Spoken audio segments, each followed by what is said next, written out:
In this video, we will be discussing when to self-medicate, when not to self-medicate, medication misuse, and risk factors for medication misuse. Self-medicating is when you attempt to deal with symptoms with the help of drugs, alcohol, or other substances without the guidance of a doctor or another medical professional.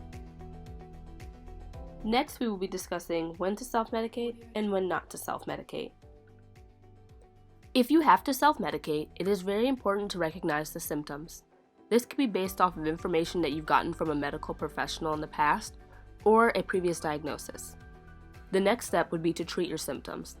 You would need to monitor the dosage and how often you are taking the medication. It is also very important to know how long you are doing the treatment and pay close attention to whether or not the treatment is working. If symptoms persist, it is important that you seek help from a medical professional. Some symptoms that should be assessed by a medical professional are worsening pain, shortness of breath, severe chest, abdominal, or pelvic pain, head injuries, sudden changes in mood that cannot be attributed to a specific event, and symptoms lasting longer than a few days. Self-medicating can be done incorrectly as well. It is important that when deciding how to treat symptoms, you must decide if you should self-medicate or engage in a self-care routine. It is possible for you to misdiagnose a problem. You can also give yourself an incorrect treatment. When self-medicating, you should never use medication that was left over from a previous diagnosis or medication that doesn't belong to you. You should also never self-medicate to cope with emotions, life stressors, chronic pain, or trauma. When self-medicating, there comes a risk of misuse.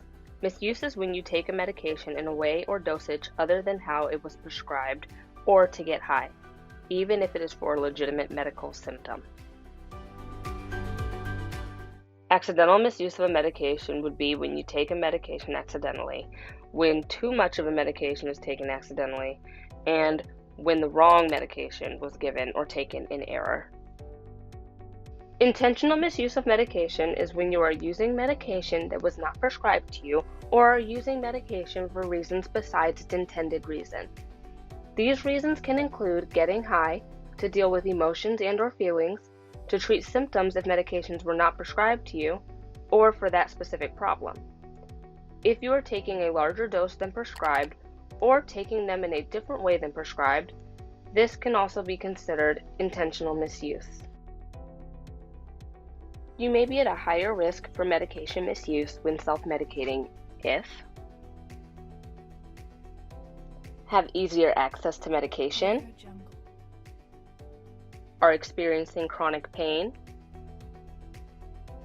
are experiencing a mood and/or anxiety disorder, or have a family member that has misused medication. Studies have also shown that 14.4% of people ages 18 to 25 years old have misused medication. When treating symptoms and illnesses on your own, there are some risks that come with it. You could give yourself an incorrect treatment, there is a risk of dependency and other adverse effects, and you may not be seeking proper medical advice. Some tips that can be helpful when treating your own illnesses or symptoms are knowing when you can handle your symptoms at home and when you should seek help from a medical professional. Only using prescription medication that is prescribed to you by a medical professional for the amount of time they tell you to take it. Safely disposing of unused medication. Some options for that would be community take-back programs or flushing medications that are on the approved flush list. Medication should be stored properly in a place where no one would have unintended access to it. Some places would be a cabinet, places that are high up, or places that can be locked. You should also pay close attention to the amount of medications you are taking and how often you are taking it.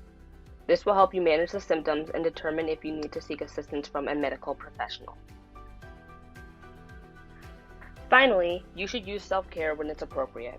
Some examples of self-care would be going for a walk, eating a healthy meal, or having a cup of tea. Sometimes symptoms are just your body's way of saying it needs rest or that you need to better assess the situation. Not all symptoms require medication, and it's important to recognize when symptoms can be treated with a satisfactory self-care regimen. There are many resources available to you if you are experiencing a crisis or having any other difficulties when it comes to self-medicating. For additional information, visit Marilyn Rhoda on Facebook, Instagram, and YouTube, or visit our website at marilynrhoda.org.